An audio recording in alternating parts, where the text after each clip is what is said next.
Aos 100 anos, Senhora revela terrível segredo que abala sua família. Olá! Seja bem-vindo! Curta, se inscreva e ative as notificações. Laura, uma senhora centenária, estava passeando com sua neta Ana em um parque no centro da cidade.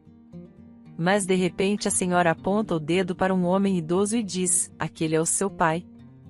Ana começou a rir. Seu pai ainda estava vivo e muito bem de vida, para ela aquilo era apenas mais um dos delírios de sua avó.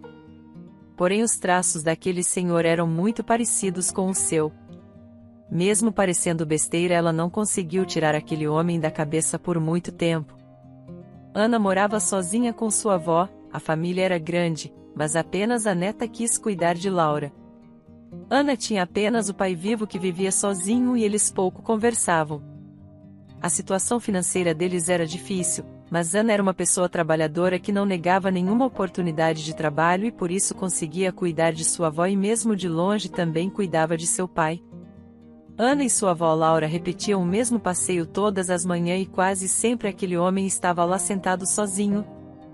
Sua avó sempre fazia o mesmo gesto, levantava a mão, apontava para o homem e dizia: "Aquele é seu pai." Ana começou a ficar cada vez mais nervosa, ela sabia que a mente de sua avó já não era mais a mesma e que nem sempre ela falava coisas com sentido, mas o fato de isso se repetir por várias vezes a deixava preocupada. Ela então decidiu pesquisar e ir atrás de alguma informação.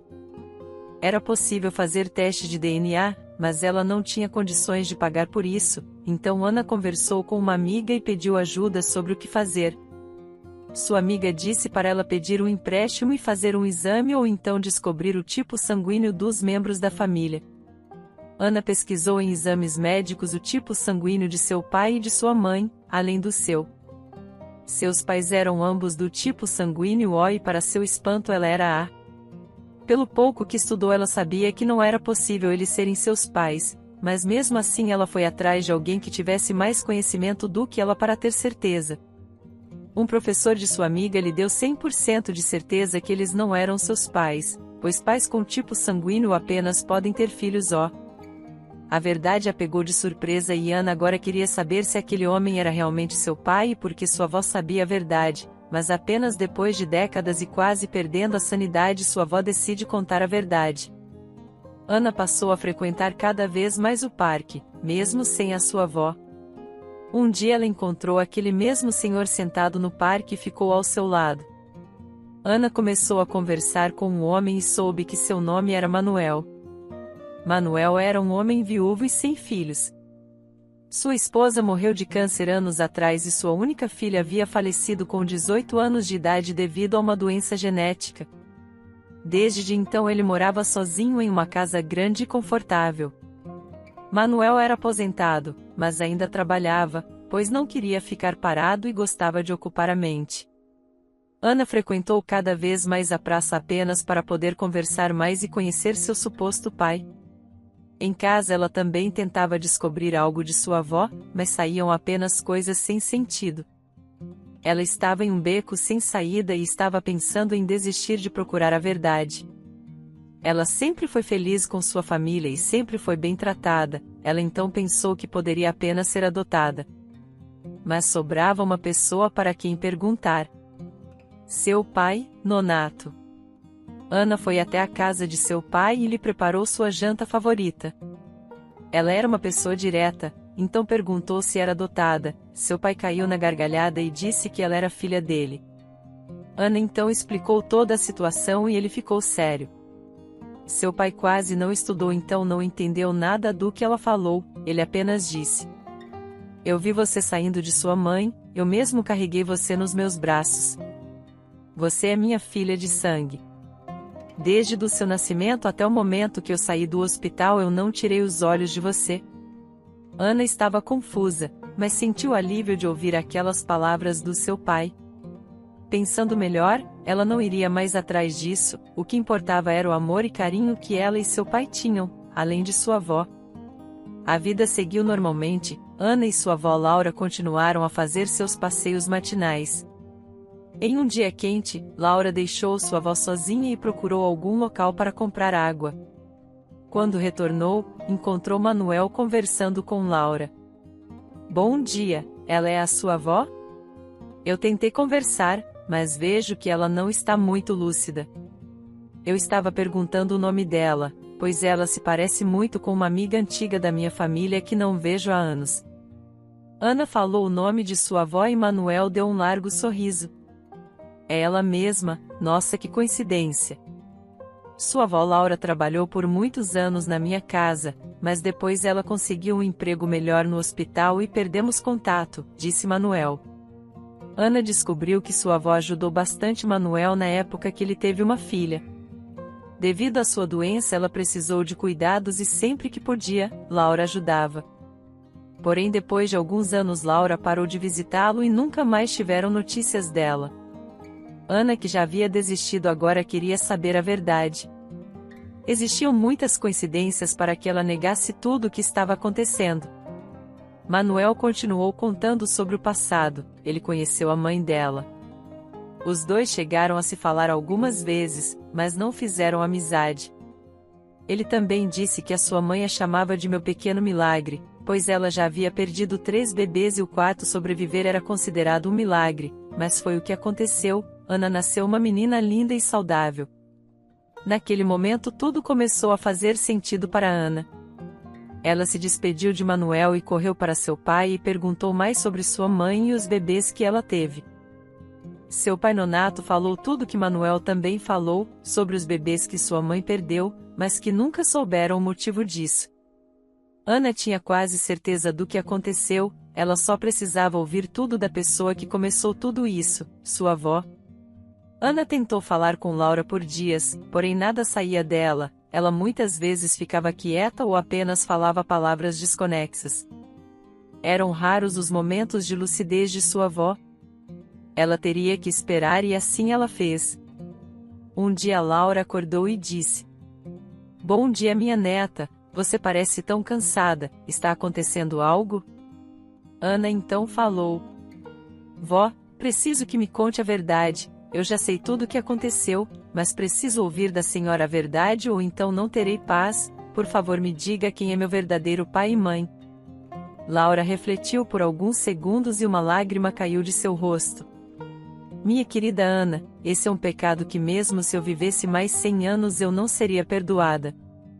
Escondi isso por muito tempo de todos e fiz tudo por motivos egoístas, mas no fundo eu me dizia que era pro bem de minha família. Meu filho Nonato e sua esposa sonhavam em ter um filho, e meu sonho era ser avó e ver meu filho e sua esposa felizes. Ela engravidou 3 vezes, mas a que viveu mais faleceu com 1 ano de idade. Nós éramos muito pobres e não conseguimos tratar seja lá o que as crianças tinham. Eu trabalhei por muito tempo na casa de um homem bastante rico, Manuel. Ele também tinha o sonho de ter um filho com sua esposa. Tanto a esposa de Nonato quanto a esposa de meu filho Manuel engravidaram na mesma época e tiveram os bebês no mesmo dia. Quando você nasceu eu já não trabalhava mais para Manuel, eu estava trabalhando no hospital. Agora quero que entenda meu lado de mãe e de avó. Mesmo sabendo que não era correto, eu troquei vocês duas quando ninguém estava olhando. Naquela época não havia tanta segurança quanto hoje em dia. Eu não aguentava mais ver meu filho sofrer e temia até que ele fizesse alguma besteira. Você é filha de Manuel. Eu sabia que a filha de meu filho Nonato não sobreviveria muito com as poucas condições que tínhamos, então coloquei ela no seu lugar. Por ele ter condições, a menina viveu por 18 anos, se ela fosse criada por nós não teria passado de 1 ano. Eu condenei minha alma, mas consegui fazer meu filho ter uma filha maravilhosa e também consegui fazer minha neta biológica viver mais em uma família com melhores condições. Sei que meu pecado não tem perdão, todos os dias sou assombrada pelo que fiz, nunca contei isso a ninguém. Espero que um dia possa me perdoar. É um fardo que vou carregar até os meus últimos dias. Quando Laura terminou de falar, Ana apenas chorava e não dizia nada. Ela não sentia raiva, não sentia tristeza, apenas sentia pena de tudo que sua avó passou e teve que fazer. Laura não aguentou tanta emoção e desmaiou. Ana levou para o hospital e rezava para que sua avó sobrevivesse. Enquanto ela estava desacordada, Ana pensou no que fazer. Era um segredo muito grande para manter para ela, tanto Nonato quanto Manuel deviam saber a verdade. Primeiramente ela chamou seu pai, o que lhe criou toda a sua vida. Nonato ficou com uma expressão de tristeza, disse que Ana era sua filha não importa se de sangue ou não, mas ele queria ter conhecido sua filha biológica enquanto ela ainda estava viva. Nonato também disse que perdoava sua mãe pelo que ela fez, mas que foi algo terrível de fazer. Por último, Ana tinha que falar com Manuel, seu pai biológico. Ela não tinha seu contato, então teve que esperar ele na praça. Ela não sabia como dizer isso a ele. Quando Manuel apareceu, Ana chamou ele para tomar um café e contar tudo. Ela contou todos os detalhes do que Laura fez. Manuel disse: "Eu não posso acreditar, ela tirou minha filha biológica de mim e ainda fez eu criar e amar uma menina que ela sabia que estava doente? Que espécie de ser humano ela é? Eu não consigo perdoar. Eu a tratava como uma amiga mesmo quando ela trabalhava em minha casa e mesmo assim fui traído e apunhalado pelas costas. Eu preciso fazer o DNA para ter certeza." Manuel estava bastante agitado e nervoso. Apenas a raiva era visível em seu olhar. Laura teve alta do hospital e Ana fez o teste de DNA. O resultado foi positivo. Quando Manuel soube, ele disse: "Mesmo que você seja minha filha, não consigo sentir nada por você, não quero lhe ver, não consigo aceitar isso." Manuel saiu enfurecido e dizendo para não irem atrás dele nunca mais. Ana ficou apenas chorando, mas não foi atrás de seu pai. Algum tempo passou e eles e Ana seguiram sua vida normalmente. Sua avó tinha cada vez menos momentos lúcidos, no entanto sua neta achava que era melhor assim para ela, pois sempre que sua consciência voltava, Laura ficava triste e era assombrada pelo que fez no passado. Ana descobriu onde a menina que foi trocada com ela foi enterrada e quis visitar seu túmulo. Mesmo elas não sendo parentes, Ana sentia como se fossem irmãs, mesmo nunca a conhecendo. Ela foi ao cemitério e encontrou o local onde ela estava enterrada. Por alguns minutos Ana ficou lá rezando por sua alma. De repente ela sentiu uma mão no seu ombro, era Manuel. Ele então falou: "Espero não ter passado a impressão errada, não sou uma pessoa má ou rancorosa, mas o fato de minha filha ter morrido mudou minha vida completamente. Quando nós a trouxemos para casa foi um dos dias mais alegres da minha vida, porém conforme ela crescia os sintomas de sua doença foram aparecendo. Minha esposa e eu sofremos bastante com tudo isso, ela com o tempo parou de andar, falar e às vezes ela chorava, mas não sabíamos o motivo. Quando ela faleceu meu mundo desabou assim como minha esposa. Minha esposa parou de sorrir, mal comia e saía de casa. Com o tempo ela também ficou doente de tristeza e o câncer apareceu. Anos depois ela também faleceu. Eu fiquei sozinho no mundo e sofri bastante. Por isso quero que me entenda, o que sua avó fez mudou a minha vida. Eu não me arrependo de ter criado ela, mesmo não sendo do meu sangue, eu criaria novamente quantas vezes fosse preciso, mas tudo isso mudou minha vida. Eu não consigo perdoar Laura, mas também não quero levar rancor para toda a vida, pois faria mal apenas para mim mesmo. Estou tentando ver pelo lado bom, agora eu tenho 2 filhas, uma que já não está mais comigo e outra que a vida resolveu me apresentar." Quando ele terminou de falar, Ana o abraçou. Nonato e Manuel se conheceram e mantiveram uma relação boa, mas Manuel apenas cumprimentava Laura com educação e jamais falava algo a mais com ela, no fundo ele não havia perdoado. Já Ana havia ganhado 2 pais que lhe amavam e ela se sentia feliz que tudo foi resolvido com o tempo. Espero que tenha gostado da história. Curta, comente e compartilhe. Obrigado por assistir.